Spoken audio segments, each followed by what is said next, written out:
नमस्कार, स्वागत आहे तुमचे मराठी रसोईमध्ये। आज आपण बनवणार आहोत वेज मंचुरियन। चला तर मग रेसिपीला सुरुवात करूयात।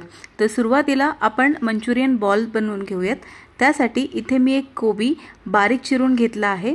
त्यानंतर त्याच्यामध्ये थोडंसं मीठ टाकून आपल्याला हे व्यवस्थित मिक्स करून घ्यायचं आहे।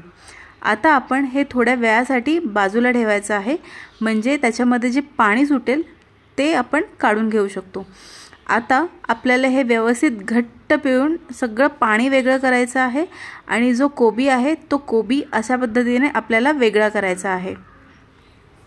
सर्व कोबी व्यवस्थित पाणी काढून झाल्यानंतर यामध्ये आपण काही मसाले ॲड करणार आहोत। सुरुवातीला ह्याच्यामध्ये आपण आलं लसूण कोथिंबीरची पेस्ट ॲड करूयात। ह्याच्यामध्ये लाल मिरची पावडर आणि गरम मसाला ॲड करणार आहोत। 1 चमचा तांदळाचं पीठ, 2 चमचे मक्याचं पीठ आणि 2 चमचे मैदा असं आपण ह्याच्यामध्ये ॲड करणार आहोत। चवीप्रमाणे आपण मीठ ॲड करतोय आणि हे व्यवस्थित आपल्याला मिक्स करून घ्यायचं आहे। आणि हे जे मिश्रण आहे यापासूनच आपल्याला छोटे छोटे मंचुरियन बॉल्स बनवायचे आहेत। तर हे व्यवस्थित मिक्स झालं आहे। आपण आता ह्याचे बॉल्स बनवून घेऊयात। जे मंचुरियन बॉल्स आपण बनवले आहेत ते सुरुवातीला आपल्याला तळून घ्यायचे आहेत। तसे छोटे छोटे बॉल्स मी बनवले होते ते आपण फ्राय करून घेऊयात।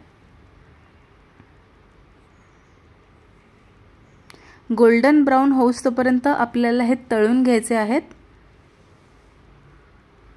आपले मंचुरियन बॉल्स जे आहेत ते आता रेडी आहेत। आपण हे काढून घेऊयात आणि अशाच पद्धतीने उरलेले सर्व बॉल्स आपण फ्राय करून घेणार आहोत।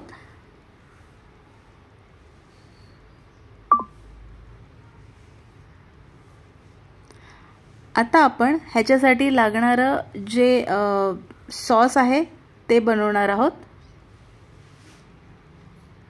तर सुरुवातीला इथे तेल घेतलंय मी थोडंसं आणि त्यानंतर त्याच्यामध्ये थोडंसं चिरलेली मिरची आणि लसूण आणि थोडंसं आलं हे बारीक चिरून ॲड केलं आहे। हे व्यवस्थित आपल्याला परतून घ्यायचं आहे। आता ह्यामध्ये थोडासा कांदा, जो आपला पातीचा कांदा आहे तो इथे मी घेतलाय, तो आपल्याला थोडासा चिरून ॲड करायचा आहे। हे व्यवस्थित आपल्याला मिक्स करून घ्यायचं आहे। आता ह्यामध्ये थोडीशी कॅप्सिकम मी ॲड करते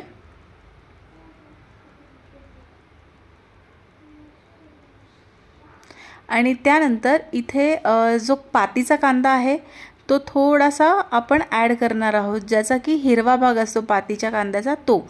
चवीप्रमाणे ह्याच्यामध्ये आपण पुन्हा थोडंसं मीठ ॲड करणार आहोत। हे व्यवस्थित मिक्स करून घेऊयात आणि आता ह्यामध्ये आपण काही सॉसेस ॲड करणार आहोत।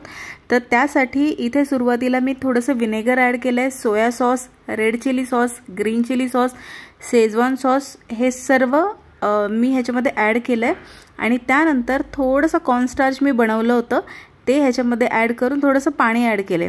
आता हे व्यवस्थित मिक्स करून घ्यायचं आहे आणि ह्यामध्ये जे आपण मंचुरियन बॉल्स बनवले होते ते ॲड करणार आहोत आणि हे व्यवस्थित आपल्याला कोट होईपर्यंत मिक्स करायचं आहे। थोडासा इथे कांद्याचे पात मी ॲड करून हे गार्निश केलं आहे। आता आपण हे मंचुरियन्स बॉल गरमागरम सर्व करूयात। तर मित्रांनो, जर तुम्ही माझ्या चॅनलवर नवीन आहात सबस्क्राइब करा मराठी रसोईला। आपण पुन्हा एकदा लवकरच भेटूयात अशाच एका नवीन रेसिपीसोबत। तोपर्यंत थँक्यू।